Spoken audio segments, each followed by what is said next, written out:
ದ್ವಿತೀಯ PUC ವಿದ್ಯಾರ್ಥಿಗಳಿಗೆ ಸ್ವಾಗತ. ಈಗ ನಿಮ್ಮ ಮುಂಬೈ ಜಾತಕ ಪಾಠದ ಕೃತಿ ಪರಿಚಯ, ಪ್ರಶ್ನೋತ್ತರಗಳು, ಭಾಷಾಭ್ಯಾಸ ಎಲ್ಲವನ್ನು ನೋಡೋಣ. ನೋಡಿ, ಇದನ್ನು GS ಶಿವರುದ್ರಪ್ಪ ಅವರು ಬರೆದಿದ್ದಾರೆ. ಅವರ ತೆರೆದ ದಾರಿ ಕವನ ಸಂಕಲನದಿಂದ ಇದನ್ನು ಆಯ್ದುಕೊಳ್ಳಲಾಗಿದೆ. ನೋಡಿ, GS ಶಿವರುದ್ರಪ್ಪ ಅವರ ಪೂರ್ಣ ಹೆಸರು ಏನು? ಗುಗ್ಗರಿ ಶಾಂತವೀರಪ್ಪ ಶಿವರುದ್ರಪ್ಪ. ಅವರು ಫೆಬ್ರವರಿ 7, 1926ರಂದು ಶಿವಮೊಗ್ಗ ಜಿಲ್ಲೆಯ ಶಿಕಾರಿಪುರದಲ್ಲಿ ಜನಿಸಿದರು. ಇನ್ನು ಕೃತಿಗಳು: ಸಾಹಿತ್ಯ ವಿಮರ್ಶೆ, ಕಾವ್ಯ ಮೀಮಾಂಸೆ, ಮಾಸ್ಕೋದಲ್ಲಿ 22 ದಿನಗಳು, ಗಂಗೆ ಶಿಖರಗಳಲ್ಲಿ, ಅಮೆರಿಕದಲ್ಲಿ ಕನ್ನಡಿಗ, ಇಂಗ್ಲೆಂಡಿನಲ್ಲಿ ಚತುರ್ಮಾಸ, ಚದುರಂಗ, ಇವರ ಆತ್ಮಕಥನ ಚತುರಂಗ ಅನ್ನೋದು. ಇನ್ನು ಸಾಮಗಾನ, ಚಲುವು ಒಲವು, ದೇವಶಿಲ್ಪ, ದೀಪದ ಹೆಜ್ಜೆ ಇತ್ಯಾದಿ ಕವನ ಸಂಕಲನಗಳನ್ನು ಇವರು ಬರೆದಿದ್ದಾರೆ. ಈಗ ಇವರಿಗೆ ಏನೇನು ಗೌರವ ಮತ್ತು ಪ್ರಶಸ್ತಿಗಳು ದೊರಕಿವೆ ಅನ್ನೋದನ್ನು ನೋಡೋಣ. ರಾಷ್ಟ್ರಕವಿ ಬಿರುದು, ಕೇಂದ್ರ ಸಾಹಿತ್ಯ ಅಕಾಡೆಮಿ ಪ್ರಶಸ್ತಿ, ಕರ್ನಾಟಕ ಸಾಹಿತ್ಯ ಅಕಾಡೆಮಿ ಪ್ರಶಸ್ತಿ, ಪಂಪ್ ಪ್ರಶಸ್ತಿ, ಸೋವಿಯತ್ ಲ್ಯಾಂಡ್ ನೆಹರು ಪ್ರಶಸ್ತಿ ದೊರೆತಿದ್ದಾವೆ. 61ನೇ ಅಖಿಲ ಭಾರತ ಕನ್ನಡ ಸಾಹಿತ್ಯ ಸಮ್ಮೇಳನದ ಅಧ್ಯಕ್ಷರು ಕೂಡ ಇವರಾಗಿದ್ದರು. ಈಗ ಪ್ರಶ್ನೋತ್ತರಗಳನ್ನು ನೋಡೋಣ. ನೋಡಿ, ಇಲ್ಲಿ ಕೆಲವು ಶಬ್ದಗಳ ಅರ್ಥಗಳನ್ನು ಕೊಟ್ಟಿದ್ದಾರೆ. ಅವು ನಿಮಗೆ ಗೊತ್ತಾಗ್ತವೆ ಅನ್ಕೋತೀನಿ. ಈಗ ಅಭ್ಯಾಸವನ್ನು ನೇರವಾಗಿ ನೋಡೋಣ. ನೋಡಿ, ಸಾಂದರ್ಭಿಕ ವಿವರಣೆಯನ್ನು ಬಯಸುವ ವಾಕ್ಯಗಳು ಅಂದರೆ ಯಾವ ಸಂದರ್ಭದಲ್ಲಿ ಹೇಳಿದ್ದಾರೆ ಈ ಮಾತನ್ನು ಅನ್ನೋದನ್ನು. ಅವಸರದ ಹೆಜ್ಜೆಯ ಮೇಲೆ ಸರಿವ ಸಾವಿರ ಕೊರಳು. ಪಾಠ ಮುಂಬೈ ಜಾತಕ, ಕವಿ ರಾಷ್ಟ್ರಕವಿ GS ಶಿವರುದ್ರಪ್ಪ, ಆಕರ ತೆರೆದ ದಾರಿ ಕವನ ಸಂಕಲನ. ಇದನ್ನು ಮೂರನ್ನು ಎಲ್ಲದಕ್ಕೂ ಬರೀಬೇಕು. ಈಗ ಸಾಂದರ್ಭಿಕ ವಿವರಣೆ ನೋಡಿ, ಯಾವಾಗ ಹೇಳಿದ್ದಾರೆ ಈ ಮಾತನ್ನು. ಮುಂಬೈ, ಬೆಂಗಳೂರಿನಂತಹ ಬೃಹದಾಕಾರದ ಶಹರಗಳಲ್ಲಿ ಆಸ್ಪತ್ರೆಯಲ್ಲಿ ಹುಟ್ಟಿದ ಮಗುವು ಬೆಳೆದದ್ದು ಎಲ್ಲಿ ಅಂದರೆ bus, tram, car, taxi, electric ಟ್ರೇನುಗಳಲ್ಲಿ. ಕಾಣದಂತಹ ಕೆಚ್ಚಲು ಕರೆದು ಕಳುಹಿಸಿದ ಬಾಟ್ಲಿಯ ಹಾಲು, ಗ್ರೈಪ್ ಸಿರಪ್, ಹಾರ್ಲಿಕ್ಸ್ ಇತ್ಯಾದಿಗಳನ್ನು ಕುಡಿದು ಬೆಳಗಿನಿಂದ ಸಂಜೆಯ ತನಕ ಲಕ್ಷ ಲಕ್ಷ ಚಕ್ರದ ಉರುಳು, ಅಂದರೆ ಅಷ್ಟು ದೂರ ಅಡ್ಡಾಡಬೇಕಾಗ್ತದೆ ಅಂತ. ಅವಸರದ ಹೆಜ್ಜೆಯ ಮೇಲೆ ಸರಿಯುವ ಸಾವಿರದ ಕೊರಳು ಅಂತ ಈ ಸಂದರ್ಭದಲ್ಲಿ ಹೇಳಿದ್ದಾರೆ.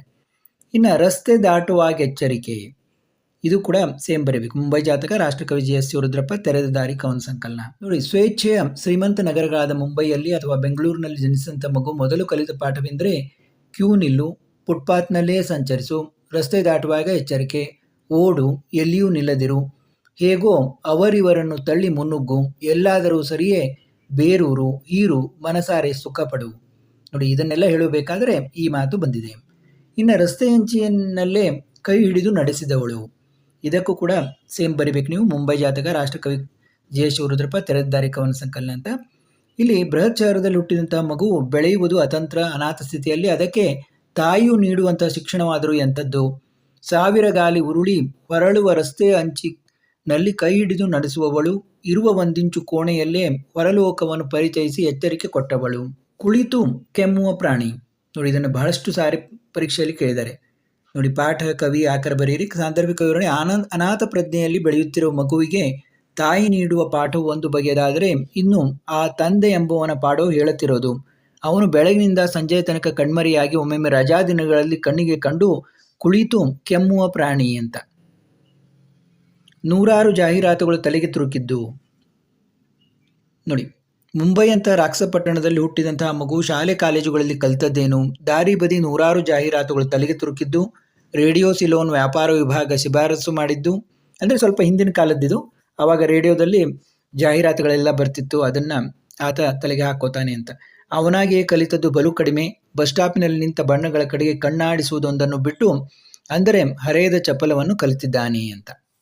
ಇನ್ನು ಬಟ್ಟೆಯಲ್ಲಿ ಮೈತುರುಕಿ ಓಡುವುದು, ಯಾವಾಗ ಹೇಳ್ತಾರೆ ಇದನ್ನು? ಮುಂಬೈಯಲ್ಲಿನ ಕೃತಕ ಜೀವನದ ಪರಿ ಎಂತೆಂದರೆ ಲಕ್ಷ ದಾರಿಗಳ ಚದುರಂಗದಾಟದಲ್ಲಿ 100 ಬೆಳಕಿನ ಕೆಳಗೆ ಯಾರದೋ ಕೈಗೊಂಬರೆಯಾಗಿ ಮುಂದುವರಿಯುವುದು, ಏಳುವುದು, ಬಟ್ಟೆಯಲ್ಲಿ ಮೈತುರುಕಿ ಓಡುವುದು, ರೈಲನ್ನೋ ಬಸ್ಸನ್ನೋ ಹಿಡಿಯುವುದು ಅಂತ. ಇನ್ನು 1 ಅಂಕದ ಪ್ರಶ್ನೆಗಳು ನೋಡಿ, ಇವು ನಿಮ್ಮ ವರ್ಕ್ ಬುಕ್ನಲ್ಲಿ ಕೂಡ ನೀವು ಬರೀಬೇಕಾಗ್ತದೆ. ಮಗು ಹುಟ್ಟಿದ್ದು ಎಲ್ಲಿ? ಮಗು ಹುಟ್ಟಿದ್ದು ಆಸ್ಪತ್ರೆಯಲ್ಲಿ. ಮುಂಬೈನಲ್ಲಿ ಎಲ್ಲಿ? ಬೆಳಗಿನಿಂದ ಸಂಜೆಯ ತನಕ ಕಾಣುವುದೇನು? ಮುಂಬೈಯಲ್ಲಿ ಬೆಳಗಿನಿಂದ ಸಂಜೆಯ ತನಕ ಲಕ್ಷ ಲಕ್ಷದ ಚಕ್ರದ ಉರುಳು ಕಾಣುತ್ತದೆ. ಹೊರಲೋಕವನ್ನು ಪರಿಚಯಿಸಿ ಎಚ್ಚರಿಕೆ ಕೊಟ್ಟವಳು ಯಾರು? ಹೊರಲೋಕವನ್ನು ಪರಿಚಯಿಸಿ ಎಚ್ಚರಿಕೆ ಕೊಟ್ಟವಳು ತಾಯಿ. ಕುಳಿತು ಕೆಮ್ಮುವ ಪ್ರಾಣಿ ಯಾರು? ಕುಳಿತು ಕೆಮ್ಮುವ ಪ್ರಾಣಿ ತಂದೆ. ತಾನಾಗಿ ಕಲಿತದ್ದು ಏನು? ತಾನಾಗಿ ಕಲಿತದ್ದು ಬಸ್ ಸ್ಟಾಪಿನಲ್ಲಿ ನಿಂತ ಬಣ್ಣಗಳ ಕಡೆಗೆ ಕಣ್ಣಾಡಿಸುವುದು. ಲಕ್ಷ ದಾರಿಗಳ ಚದುರಂಗದಾಟ ಯಾವುದು? ಲಕ್ಷ ದಾರಿಗಳ ಚದುರಂಗದಾಟವೆಂದರೆ ತೊಡಕಾದ ನೂರಾರು ಶಕ್ತಿಗಳು. ಕನಸು ಬಂಡಿಯ ಕೆಳಗೆ ನಿದ್ರಿಸುವುದು ಹೇಗೆ? ಕನಸು ಬಂಡಿಯ ಕೆಳಗೆ ಹಾಸುಗಂಬಿಯ ಹಾಗೆ ತತ್ತರಿಸುತ್ತಾ ಮಲಗುವುದು. ಮಗು ಹುಟ್ಟಿ ಬೆಳೆದದ್ದು ಎಲ್ಲಿ ಅಂತ 2 ಅಂಕದ ಪ್ರಶ್ನೆ ನೋಡಿ. ಮಗು ಹುಟ್ಟಿದ್ದು ಆಸ್ಪತ್ರೆಯಲ್ಲಿ, ಬೆಳೆದದ್ದು ಬಸ್ಸು, ಟ್ರಾಮ್, ಟ್ಯಾಕ್ಸಿ, ಎಲೆಕ್ಟ್ರಿಕ್ ಟ್ರೈನುಗಳಲ್ಲಿ, ಕುಡಿದದ್ದು ಕಾಣದ ಎಮ್ಮೆಯ ಕೆಚ್ಚಲು ಕರೆದ ಕಳಿಸಿದ ಬಾಟ್ಲಿಯ ಹಾಲು.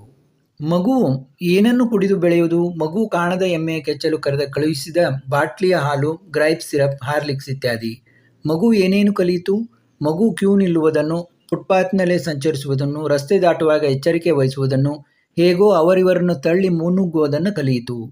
ಮಗುವಿನ ಪಾಲಿಗೆ ತಾಯಿ ಹೇಗಿದ್ದಾಳೆ? ಮಗುವಿನ ತಾಯಿಯು ಒಂದಿಂಚು ಕೋಣೆಯಲ್ಲೇ ಹೊರಲೋಕವನ್ನು ಪರಿಚಯಿಸಿ ಎಚ್ಚರಿಕೆ ಕೊಡುತ್ತಾಳೆ. 1000 ಗಾಲಿ ಉರುಳಿ ಹೊರಳುವ ರಸ್ತೆ ಅಂಚಿನಲ್ಲೇ ಕೈ ಹಿಡಿದು ನಡೆಸುತ್ತಾಳೆ. ತಂದೆ ಮಗುವಿಗೆ ಕಾಣಿಸಿಕೊಳ್ಳುವ ಬಗೆ ಹೇಗೆ? ತಂದೆಯು ಮಗುವಿಗೆ ಬೆಳಗಿನಿಂದ ಸಂಜೆ ತನಕ ಕಣ್ಮರೆಯಾಗಿ ಒಮ್ಮೊಮ್ಮೆ ರಜಾದಿನಗಳಲ್ಲಿ ಕಣ್ಣಿಗೆ ಕಂಡು ಕುಳಿತು ಕೆಮ್ಮುವ ಪ್ರಾಣಿಯಂತೆ ಕಾಣಿಸಿಕೊಳ್ಳುತ್ತಾನೆ. ಅಂದರೆ ತಂದೆಗೆ ಅಷ್ಟೊಂದು ಕೆಲಸ ಅಂತ ಮುಂಬೈಯಲ್ಲಿ ಬದುಕಬೇಕಂದ್ರೆ. ಮಗು ಕಲಿತ ವಿದ್ಯೆಗಳಾವು? ಮಗು ತಾನಾಗಿಯೇ ಕಲಿತದ್ದು ಬಲು ಕಡಿಮೆ. ಆದರೆ ಬಸ್ ಸ್ಟಾಪ್ನಲ್ಲಿ ನಿಂತ ಬಣ್ಣಗಳ ಕಡೆಗೆ ಕಣ್ಣಾಡಿಸುವುದನ್ನು ಮಾತ್ರ ಕಲಿತಿದ್ದಾನೆ. ಮುಂಬೈನ ಅವಸರದ ಜೀವನ ಚಿತ್ರಕ್ಕೆ 2 ಉದಾಹರಣೆ ಕೊಡಿ. ನೋಡಿ, ಮುಂಬೈನ ಅವಸರದ ಜೀವನಕ್ಕೆ bus, tram, car, taxi, electric ಟ್ರೈನುಗಳ ಗೊಂದಲ, ಲಕ್ಷ ದಾರಿಗಳ ಚದುರಂಗದಾಟ. ಇನ್ನು 4 ಅಂಕಗಳ ಪ್ರಶ್ನೆಗಳು. 5-6 ವಾಕ್ಯಗಳಲ್ಲಿ ಉತ್ತರಿಸಿರಿ ಎಂದಿದ್ದಾರೆ. ಮುಂಬೈ ಜಾತಕದಲ್ಲಿ ಮಕ್ಕಳ ಬಾಲ್ಯದ ಚಿತ್ರಣ ಹೇಗೆ ನಿರೂಪಿತವಾಗಿದೆ?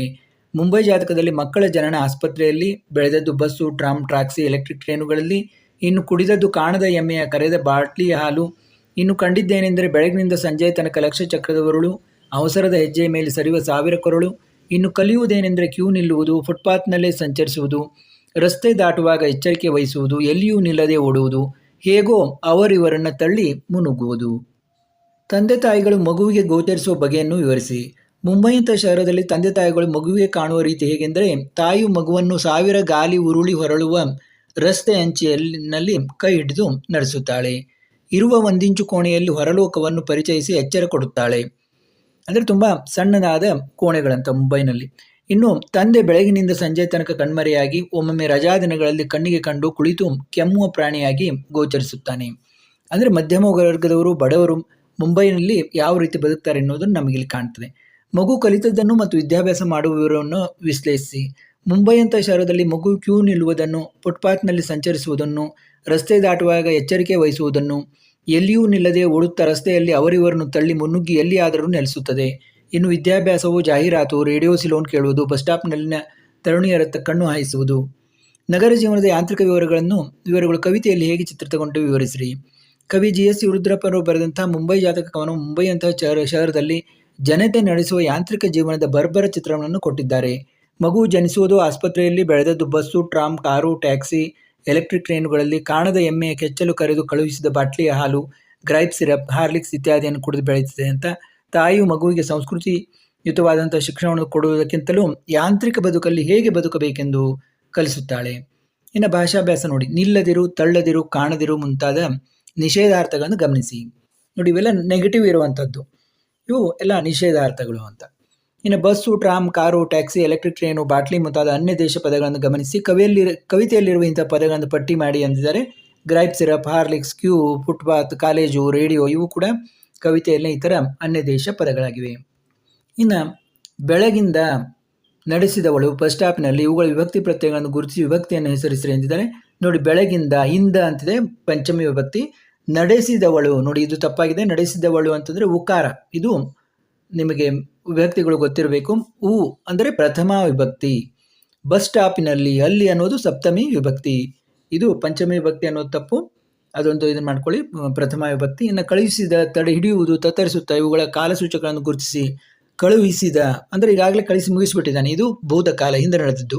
ಹಿಡಿಯುವುದು ಮುಂದೆ ನಾವು ಹಿಡಿಬೇಕು, ಭವಿಷ್ಯತ್ ಕಾಲ. ತತ್ತರಿಸುತ್ತಾ ಅಂದರೆ ಈಗ ಸದ್ಯ ನಡೆದಿದೆ, ವರ್ತಮಾನ ಕಾಲ. ಈ ರೀತಿ ಕಾಲಗಳನ್ನು ಗುರುತಿಸಬೇಕು.